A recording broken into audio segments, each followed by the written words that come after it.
Chapter 58. Heartlessness has always been Ava's nature. I fired her because she had no sense of boundaries, filling Ava's head with bad ideas, making Ava closer to a servant than to me, her own mother. What did I do wrong? I just wanted my daughter to be closer to me. Monica's tears fell like rain, especially when her husband looked at her with such cold, calm eyes. It made her heart break even more. All these years, she'd never complained to him about anything. But today, her husband said she was petty and couldn't tolerate a dead woman, all because she'd fired 2 servants. She felt utterly wronged. Wasn't she magnanimous enough? She knew he still carried Grace's biological mother in his heart, that he treated Grace better than his own daughter. And in return, all she got was him calling her petty, saying she lacked the capacity to be tolerant. Only after his wife finished speaking did Philip reply coolly, "Mrs. Quinn raised her. Isn't it normal for her to be close to Mrs. Quinn? You raised Grace. In her heart, aren't you more important than Huilan?" His tone was earnest, the confusion in his voice seemingly genuine, as if he was genuinely puzzled why Monica would fire the Quinns over something like this. Her husband's words were like a heavy hammer pounding against Monica's chest. She did love Grace dearly, but Ava was the child she'd carried for 10 months and given birth to. What mother could accept her own daughter not being close to her?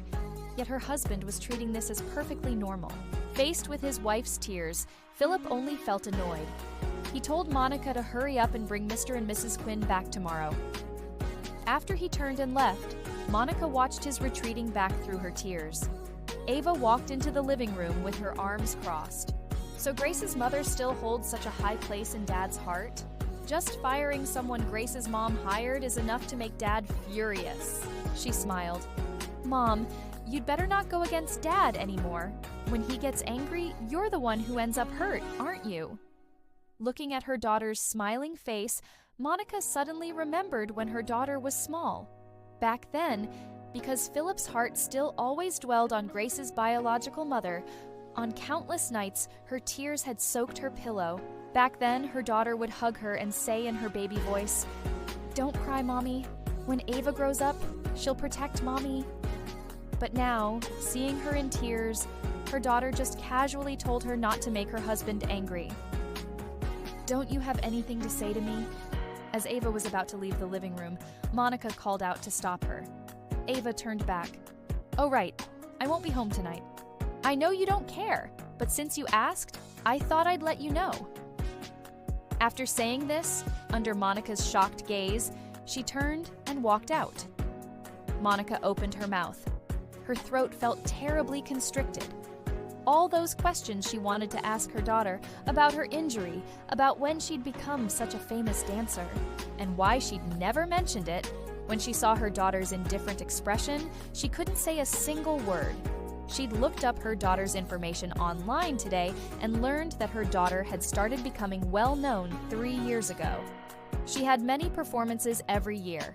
Even after returning home, her daughter had finished a performance before coming back.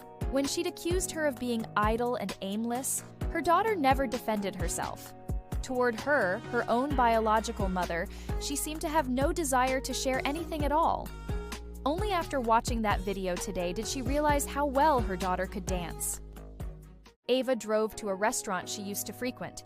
Just after she'd ordered and looked up, she saw Wesley Hale standing by her table.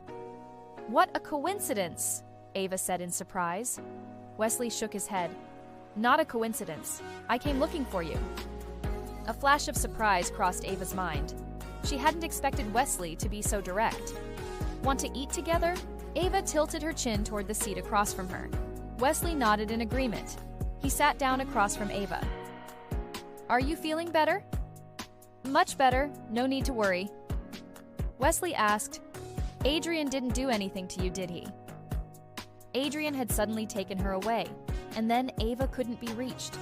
He'd been worried this whole time. Ava broke into a smile. "He's only taking care of me out of consideration for my sister. He wouldn't do anything to me. Don't worry." Alarm bells went off in Wesley's mind. Abandoning his girlfriend at their engagement party to fly abroad and care for his girlfriend's injured sister. No one would believe Adrian was doing this because of Grace. If this got out, it wouldn't be good for Ava's reputation. After all, Ava was a public figure.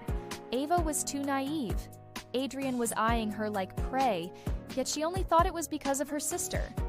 If Adrian's feelings were just affection by association, how could he possibly abandon his girlfriend?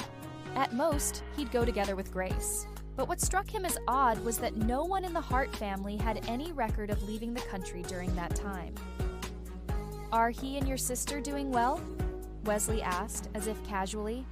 Ava nodded with a smile. "They should be doing pretty well, I think." Given how Grace looked today, she'd probably cry under her covers tonight.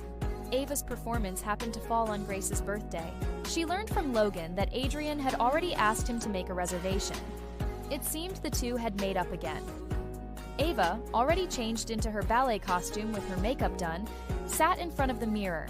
She sighed softly. People in love were really hard to kill off. Then she opened her camera and struck an expectant pose.